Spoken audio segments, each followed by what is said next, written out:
and gentlemen, welcome to Colterris Winery. My name is Bo Felton and I'm the head winemaker.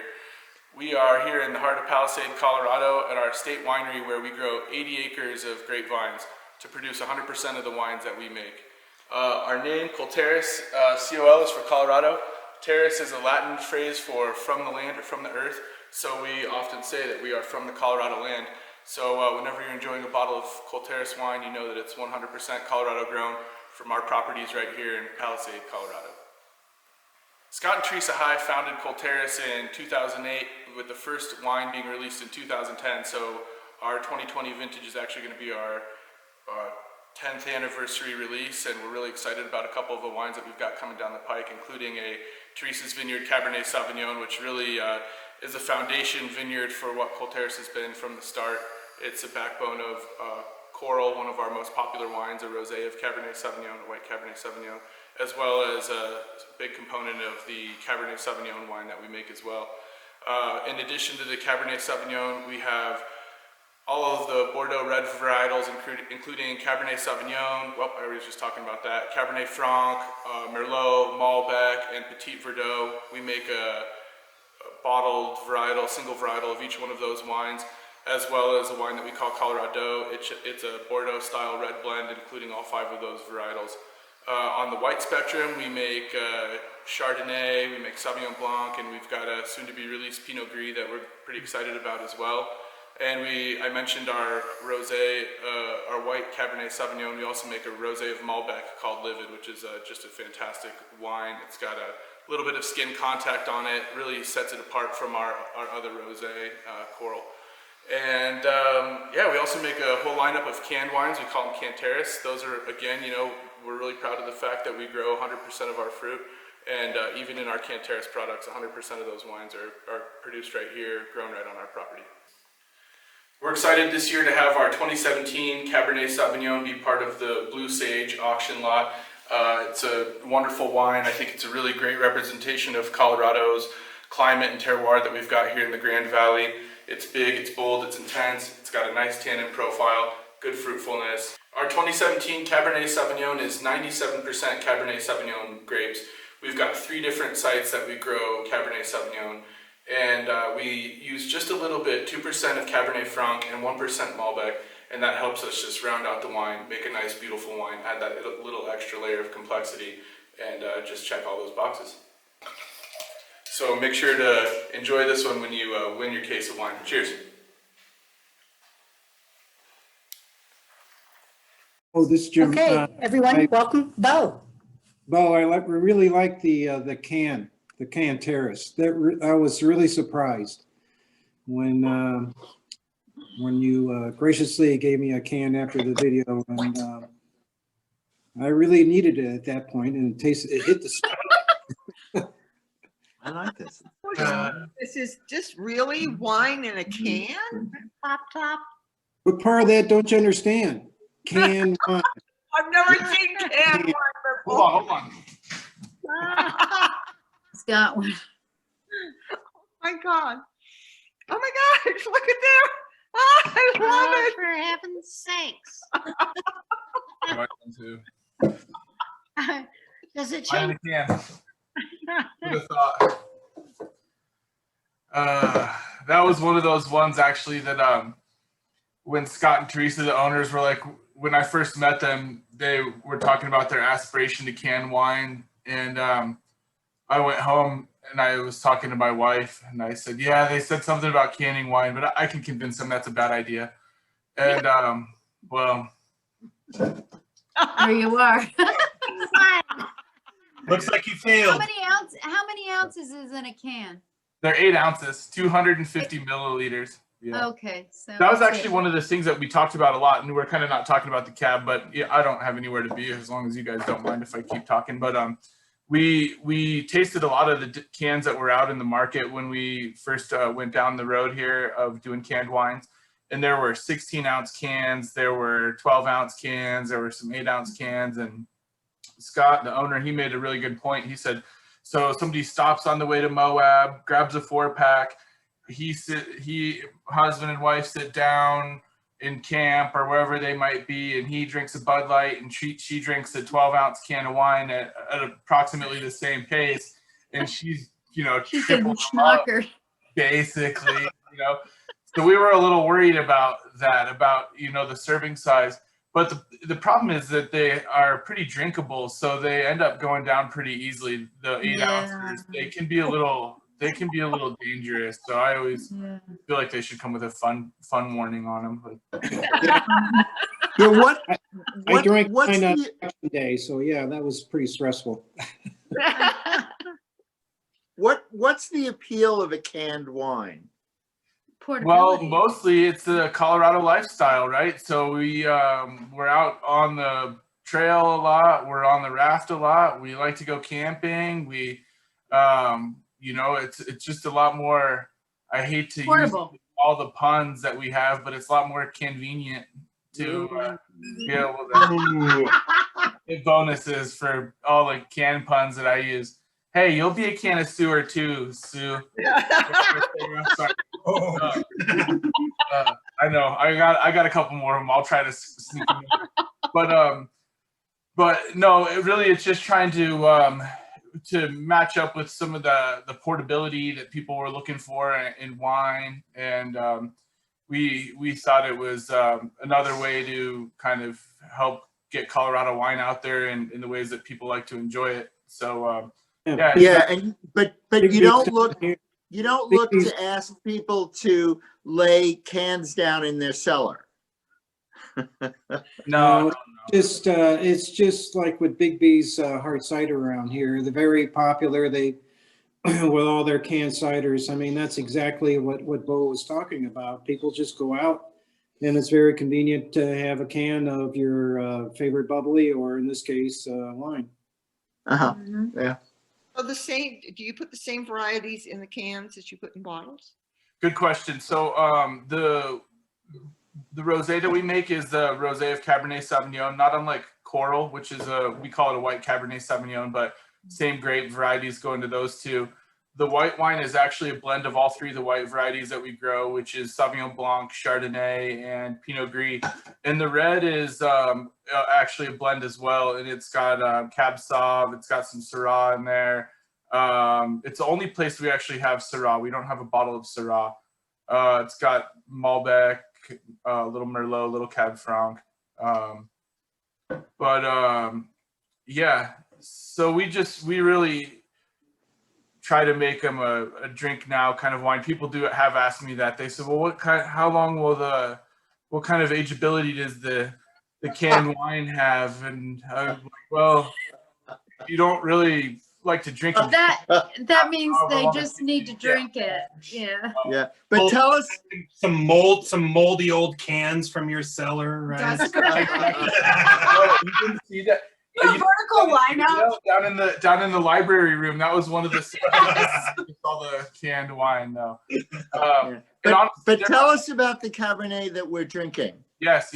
So again, thank you guys for having me. Thank you for having Colterris as a part of the event here. And the Cabernet Sauvignon. So right at the beginning of the video, there was a kind of a map that was shown there. And we have 8 different vineyard sites that we grow all of our grapes on. Cabernet Sauvignon, I think we have 5 or 6 different clones of Cabernet Sauvignon that we try to keep separate. One of the vineyards, Teresa's, I don't really have a good map on, so I think the clones there, they kind of end up getting mixed up a little bit. But we have a whole host of different sites from both the valley floor. So for those of you who aren't familiar with us, we are in Palisade, which is about 15 miles east of Grand Junction. The winery itself is on the east side of town, east side of Palisade. And our winery facility, which is where I'm at right now, and is surrounded by grapevines, formerly Canyon Wind, for those of you who've been around but haven't maybe been over to this area for a little while. This is, I'm at what used to be Canyon Wind. It's been Colterris since 2016. But as I said in the video, 2008 was the first vintage of a Colterris. It was released in 2010. So there was a moment there in that video where I could see my brain scramble because I was like, 2008 was the first vintage. in 2020. Anyways, it's 2018 is the 10-year anniversary vintage, but we're releasing it in 2020, which is when the. Anyways, I'm still not making sense, so I'll just let that one go. I'll call that one a loss. But maybe I should try this. I don't know if that'll help. So anyways, we have quite a few different vineyard sites, which we're very fortunate to have. Steve and Jamie spoke in their video about being an estate winery, and that's one of the things that's really important to us. We always want to be estate. We don't want to have to bring fruit in from any of the other growers. Not that we have anything against them, but what we're really trying to do is show what we can do from our properties, from our vineyard management practices, with our winemaking practices.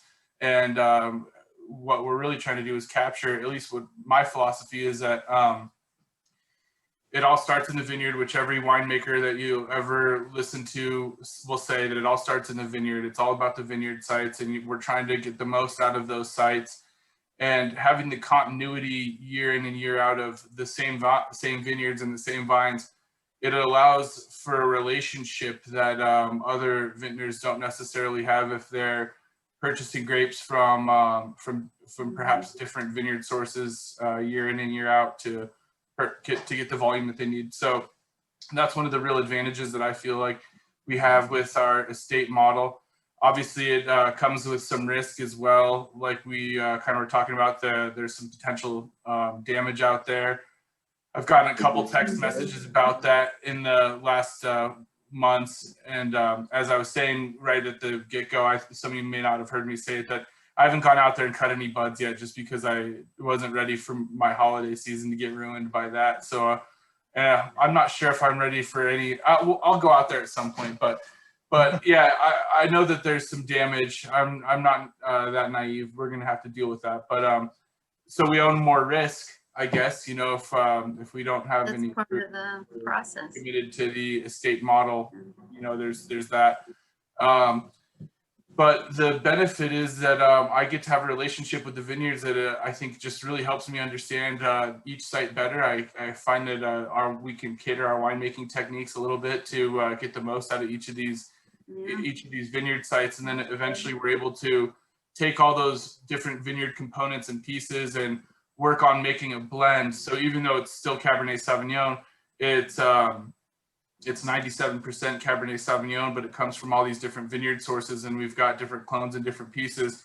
So we go through a whole process where we grow, we pick and ferment each one of those blocks separately. You saw all those different stainless steel tanks in the video. And Steve and Jamie said all that they needed to say about like the value of having the temperature controlled stainless steel tanks. That's a beautiful aspect of what we've got going on over here at Colterris. We've got a lot of stainless steel.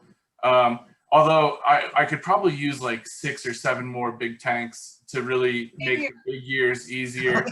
But you know, I'm not going to complain. I still have quite a few tanks. I got more than most folks, but we also we do have quite a few acres. So this past year, 2020, was a little lighter crop than we've had in the past. So it was actually kind of nice having all that space. It was less stressful with the capacity that we have and fewer grapes. We were able to fit everything pretty easily. So that's always nice. I guess try to find the silver lining there. But the really, I guess what I keep neglecting to talk about is the Cabernet Sauvignon, which, as I was saying, it's just a blend of all these different vineyard pieces. Each one of them has their own nuance. Each one of them has subtleties and differences. And for us, it's really about trying to find those subtleties, bring the pieces together so that we have layers. We have a wine that's interesting. We have a wine that's a complete. It opens up. When we're at the blending table, we don't very often talk about. Nicely. We don't very often talk about the flavors per se. We're talking a lot about the mouthfeel of these component pieces once they're put together, the palate presence, the aroma and the flavor is obviously important, but once we start really getting into the nitty gritty of these blends, that's the things that I'm focusing on more. Is what does this wine really feel like on your mouth? Where is it impacting your palate? Where is it? Is there tannin? Is there acidity? You guys, Steve and Jamie, talked about acidity being so important to Riesling, but I talk about that all the time. I think acidity is one of the most important things in all wines, and it just gives a wine vibrancy. It gives a wine longevity in life if you choose to put it in the cellar. It makes the wine so much more food friendly, which Jamie talked about beautifully, I thought. So that acid component is something that I'm focused on from the start, from harvest all the way through to the final blending, making sure that there's a nice acid balance to the wine. But also with a big red wine like this, we want richness, we want body, we want some tannin, we want to feel it on our palate. So trying to find all those pieces and get them all in harmony.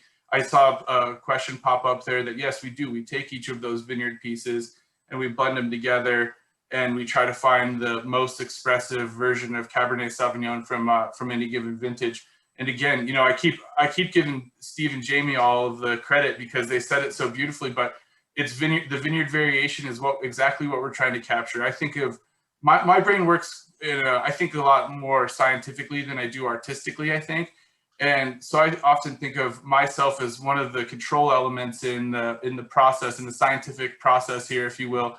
I don't want to be a variable in the winemaking process. I kind of want to be a control. So what we're experiencing each year when you open a bottle of Colterris, and it's different. The 2016 Cab Sauv is different than the 2017. A lot of what you're tasting there is the fact that 2017 was a slightly cooler year. The wines don't have quite the same kind of density, at least as what I thought in the 2016s. But I still think they have really nice palate presence, good fruitfulness. That acid component, I think, is a little bit more vibrant in the 2017 than it was in the 2016s.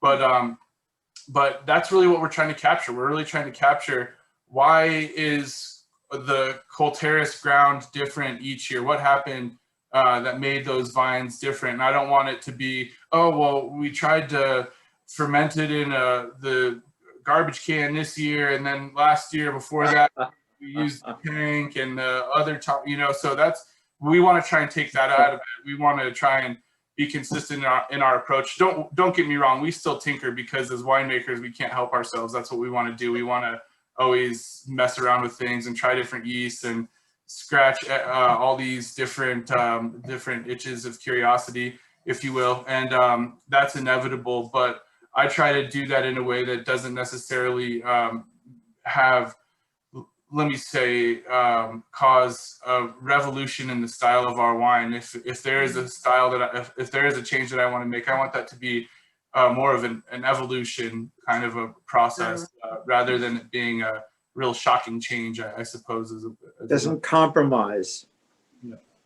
Doesn't compromise it. Yeah. So, I have a question. yes. I have a question. Given actually listened to both of you tonight and the previous, it seems like an explosion of winemaking in Colorado. Do you all share any manufacturing, or do you each have your own bottling facilities, or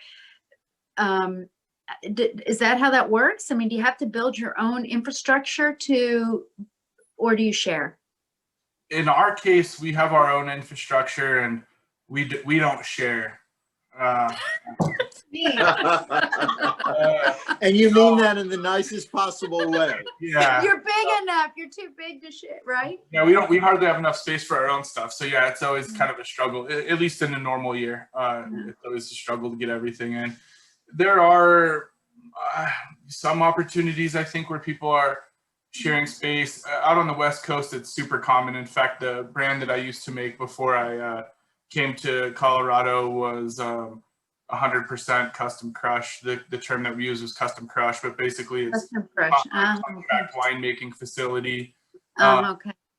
And a lot of those places, you can kind of, depending on what kind of space you have yourself, you can get your grapes crushed and fermented and then pressed off, and then you can take the wine and barrel it at your own facility, or you can age it there in barrels at their facility. It just depends. There's a lot of different custom crush type arrangements, but not really as common here in Colorado. So and that's honestly one of the things that would be kind of nice because there's a hell of a lot of Growing, right? Yeah. huge capital investment to be able to all that. Yeah, that's what I'm All that thinking. equipment. It's a big investment. So you know, So I'm thinking if all of you each have your own and then it sits idle occasionally, I mean, wouldn't it be a nice thing to share? Yeah. For those of you who are so big that you don't have it, and so you're out of it, Bo, but others might need a little sharing. yeah, no. So you have so many acres. If you have a big year, do you ever sell off excess grapes to other producers? We have sold some fruit in the past. In fact, even in 2020, we honored some sales that we didn't sell as much as we were intending to, but we sold a little bit of fruit. We probably shouldn't have, now that looking back on it, but I know now I sound like a jerk. We don't share. We don't sell fruit. It's all fruit. But the same question that I asked before, what's your distribution? Do you sell most of it there at the vineyard, or are you in the stores or on the restaurants? Yep. So we're fortunate that with our acreage, it allows us to make quite a bit more volume. Our space, we can make quite a bit more volume than some of the other wineries in the area. It's allowed us to have a better wholesale presence on the Front Range and throughout the state. Really. So, yeah, over on the, of course, that's where most of the population is in the state of Colorado. So we've got a distributor over on the Front Range that has been doing a really good job of getting our product out into the liquor stores. Obviously the restaurants has been particularly tricky with COVID, with a lot of the restaurants being shut down. We haven't had a lot of new inroads there, obviously, at this point, but that's one of the places that we really want to work on. We're going to try and focus on as things start to open up again, trying to work on getting a little bit more of a restaurant on-premise presence, as they say. Yeah, we've got 2 tasting rooms. They're within about 4 miles of each other here, right in Palisade. One of them is right here at the winery. The other is up on the East Orchard Mesa, about 4 miles away. Gives great views of the Grand Valley from the overlook up there. And we have a vibrant following at those tasting rooms. Of course, when it is a little seasonal, so it slows down a little in the wintertime. And then do some distribution. We distribute our own wines within Mesa County as well. So the liquor stores and restaurants in Mesa County. And fortunately, people around here like to drink quite a bit of Colorado wine. And other stuff probably. Fireball, we find a lot of Fireball shooters on the side of the road. But other than that, they drink Colterris. And but yeah, so that's how we mostly sell our wine. We sell some of it over the internet and send it to places. We sell it to some. We don't ship to all states because each state, the states make it difficult. Not every one of them has the same tax laws, so it's kind of a pain in the butt to set up shipping to every state and then dealing with taxes to every state. Steve and Jamie probably know exactly what I'm talking about. That's that paperwork aspect that they were talking about. Question to you. I'm not sure what part of California you were working in, with Central Coast or Napa Valley or wherever, but coming from California to Colorado, other than the cold, what are the different challenges you faced? The heat. That's actually one of the things, when I before I got here, was I thought, cold climate, the cold's going to be an issue, and it has its challenges. The heat has been different. Everything that I was doing, I was in Sonoma County, Sonoma coastal area. Before that, I was up in Mendocino County in Anderson Valley. So most everything that I was focused on out there, with the brief exception of a period of time when I was doing the assistant winemaking for a brand called Decoy, which did have some Bordeaux varietals in the mix. I was predominantly making Pinot Noir and Chardonnay from coastal California, all the way down to Santa Rita Hills. and Santa Maria Valley, places quite a ways down south in the Central Coast. But I was based in first in Philo and then later in Sebastopol, for those of you who are familiar with the North Coast area. So really, I think that was one of the things that I needed to adjust to a little bit. And I think, you know, I'll stop at some point, but Steve and Jamie, I was really impressed by your guys' video. Everything that you said was awesome. And there was something in there that I was going to say particularly about the UV. I think is one of our best friends here, actually, that with our shorter growing season, particularly with our Bordeaux varietals, I think there's some, you know, the scientific types hopefully would back me up on this, but I think there's a relationship between incidental UV and methylpyrazine or methoxypyrazine, the green bell pepper kind of character that's in a lot of these Bordeaux red varietals, and it will break, that UV helps break it down a little bit. So I think because we have a shorter season, but we also have this high intensity UV, we don't really get a huge amount of that vegetal green character that I was kind of thinking we would, particularly when Scott and Teresa told me that we make, it's not a wine that we've tasted, but it's called Coral. It's a white Cabernet Sauvignon, but it's a rosé basically that's made out of Cabernet Sauvignon grapes.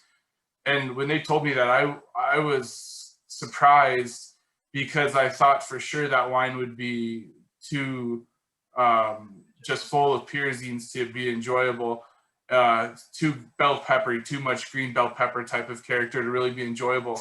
But again, I think that with that UV light that we have, that high intensity UV with our altitude, so not just altitude at the storm cellar, but altitude in the Grand Valley. It's a thing all the way across the Colorado AVAs.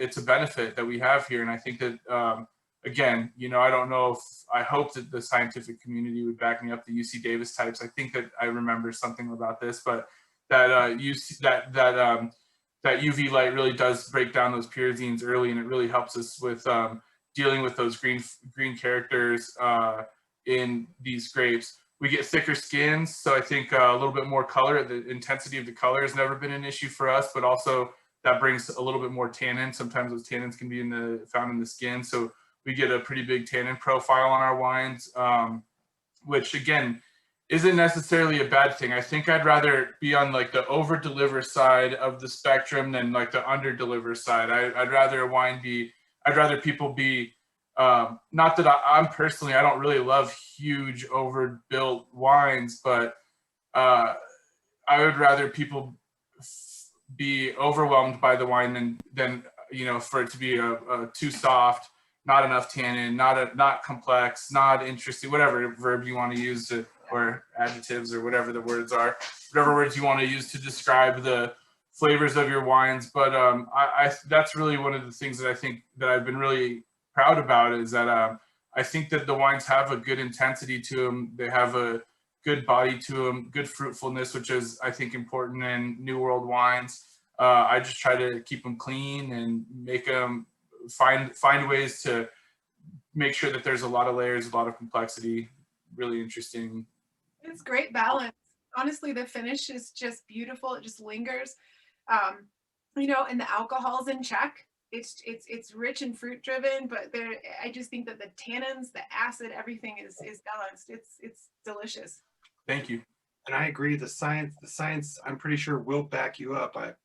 I spent a short amount of time with the Catena family down in Argentina, and they've done so much research on how high elevation affects the grapes. And it's why when so many people drink Malbec from Argentina, they think, oh, this wine is sweet. And the wine's not sweet, it's dry, but it's that the UV intensity has broken down those tannins. So those high elevation Cabernets, just like here, just like in Argentina, have softer profile. They don't have those gritty, gripping Bordeaux tannins that you get at sea level so often, which makes for, I mean, this is 2017, and there's certainly a tannin structure there, but it's super fine, super silky tannins on this wine. It's drinkable without adding, you know, more age, and I could see that it could evolve, you know, with more aging and become, you know, even more diverse with its offering. But right now it's super drinkable and approachable, but still complex without being like that bitter gritty. Awesome. Thank you. Yeah, what they said. We need to eat dinner still, so this is going to be our dinner wine. Yeah, so, but overall, that's really the kind of the goal with what we're doing in our portfolio is we have a lot of, we do most of our wines as varietal designates.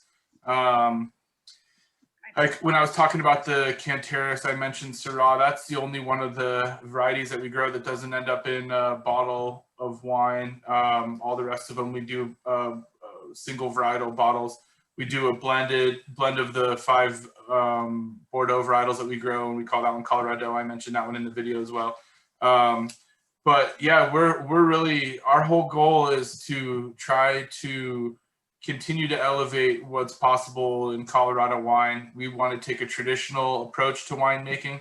And so, you know, what I mean by that is Sauvignon Blanc that's about the acidity, about the crispness, Chardonnay that has a little bit of oak on it, but not overdone, red wines that are dry in style. We're really trying to make wines that are true to what they say they are on the bottle, but are reflective of our climate and our terroir, however you want to say it, here in the Grand Valley.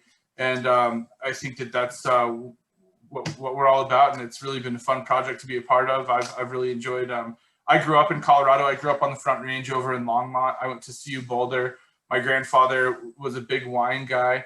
In fact, he recently passed away, and I got to I was digging through his collection of wine at Christmas, and I got a little bit too excited when I found the 8 bottles of Lynch Bosch, and I couldn't sneak them out of the house without I was so pumped. My mom, that was the game-changing wine for us, was Lynch Bosch. Yes, honestly. Really? That was the wine that changed it for us. It was, yeah. Yeah, I found 8 bottles of 2000 in his collection, and I was like, oh my God, I can't believe this is here. I was so excited. I was super pumped. But he's the one that really got me into. Those are insane. They're so amazing. Yeah. Such a good one. Bring some over and we'll share from our side. Like it. I know.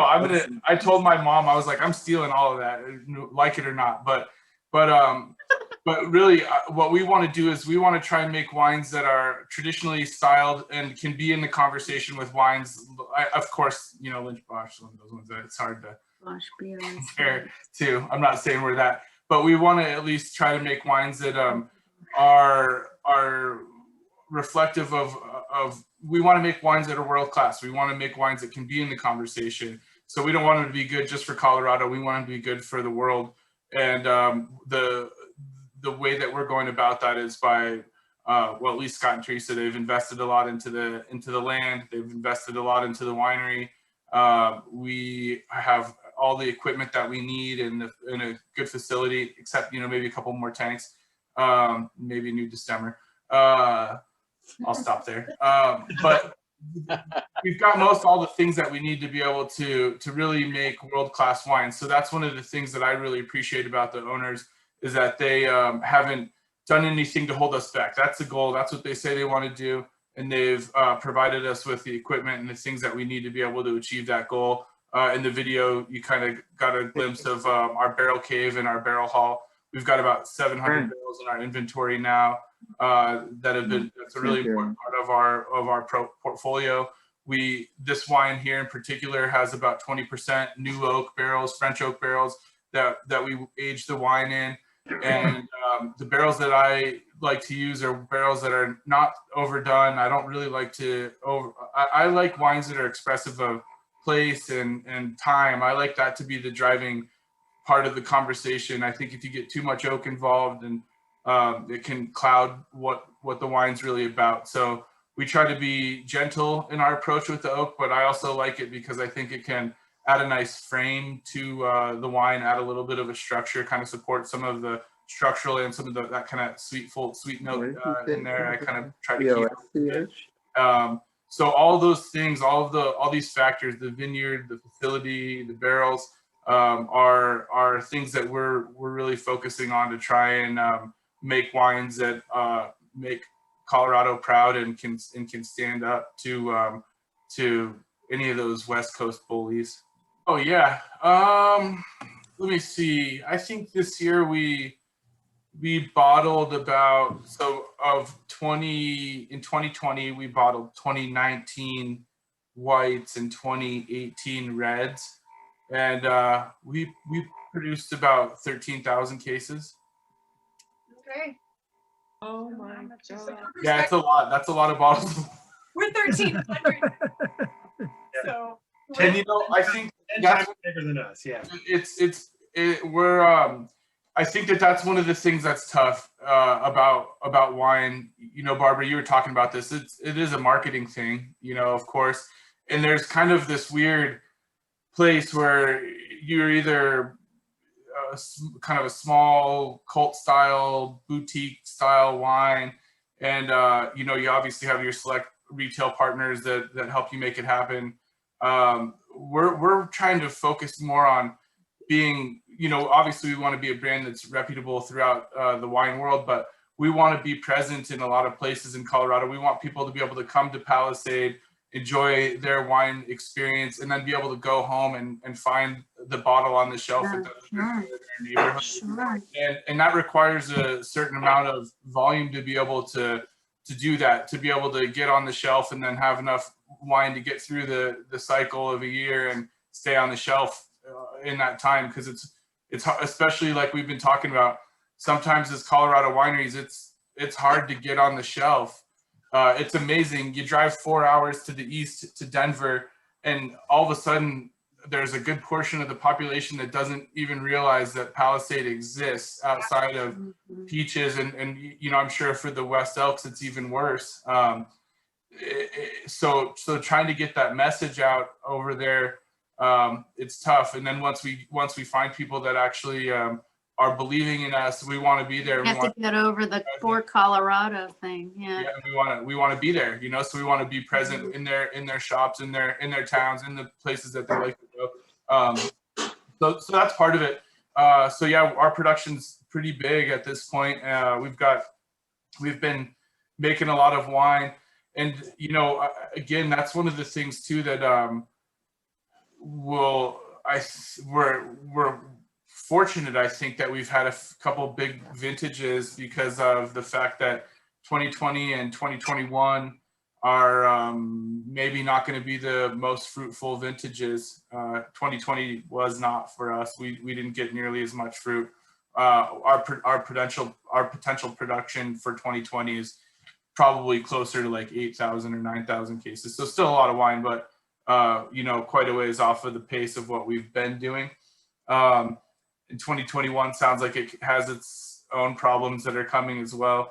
So kind of having some bigger vintages and making some wine, I'm sort of hoping that that's going to be enough to maybe help us get through the couple lean years that we've got here. Maybe we'll have built enough of an inventory to bridge the gap. So don't drink too much of it, but drink enough of it that, you know, we want, I don't know. Damned if you don't, right? I mean, there's no way to win in this game except to just keep making the best wine possible.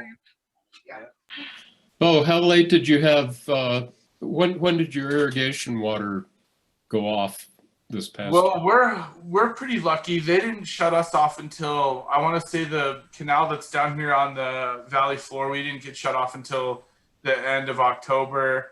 And then up on the East Orchard Mesa was, I want to say it was like the 21st or 22nd of October that they shut us off up there. And we got cold before that. So we were already in by the time they shut off water, luckily. Wow, that's great. But we are fortunate. We've got really good water. That's obviously an important part of the equation for the dry climate that we're in. Even our stuff that's close to the river here, the soil is really well drained. It's pretty sandy down here on the valley floor by the winery, and rocky, and drains pretty well. So we do have to end up irrigating pretty frequently down here, and all of our vineyards for that matter. So we really do rely on that water, and that's scary to think that. I hate the idea of them being able to just shut off the water at some place. Makes me nervous. It's scary. Yeah. Keep the water on. Are all of your vineyards down in the valley floor? No, about half of them are up on East Orchard Mesa. So let me see, about halfway between. Are you fairly familiar with the area with East Orchard Mesa, where Talbot or Yeah. Carlson Vineyards? Most of our vines are kind of between. They're between Talbot and Carlson Vineyards. They're basically up on East Orchard Mesa, and then about 30 acres or so down here on the valley floor. Robin, I actually have a question for you. Are you related to Blake Nikoloff? You know, I was wondering if you guys knew my son Blake. We do. We do. So Blake, your son, I know he just, for everybody else, our favorite wine shop in Denver was Divino. It still is Divino Wine and Spirits off Broadway. If you are in Denver, they are killer with their wine and spirit selections. And we'd gone there for years. And we went in this past year and showed Blake, Robin's son, actually the year before, our wines. And he was like, oh my gosh, I actually farm grapes with my family in Hotchkiss. I'm like, where? He's like, Sunshine Mesa. I'm like, we're on Sunshine Mesa. Like, how do we not know you? So we just found It's out. a big mesa. Yeah, it's large. I will give you that. But he just moved to Chicago. So I saw Nikoloff. I'm like, oh my gosh, it's a small town. You have to be related. So yeah. Nice. So you must have worked on Al Hawk's house right next door to us, huh? I did. I did an audition for him Nice. many years ago. Nice. I've also been on a lot of river trips with him. Yes. About right. Small world. Yeah. Yeah. I had to say it. Well, one thing I would like to do personally, just for our social media, would everybody, if they have wine in their glass still, just like raise a glass. I'm going to take a screenshot of everybody toasting.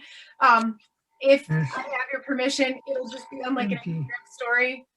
If you don't want to do it, black your screen out. I'll pretend this never happened. But yeah, okay, let me hit,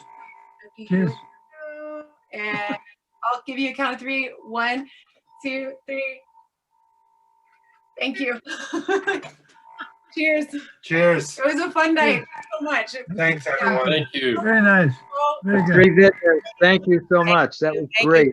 Thank you guys. Oh, my pleasure. Thank you all. Thank you. Bye. Thank you. Thanks, everyone. Have a great It was evening. great. Be safe. Cheers, everybody. Cheers. Good night. Night, night.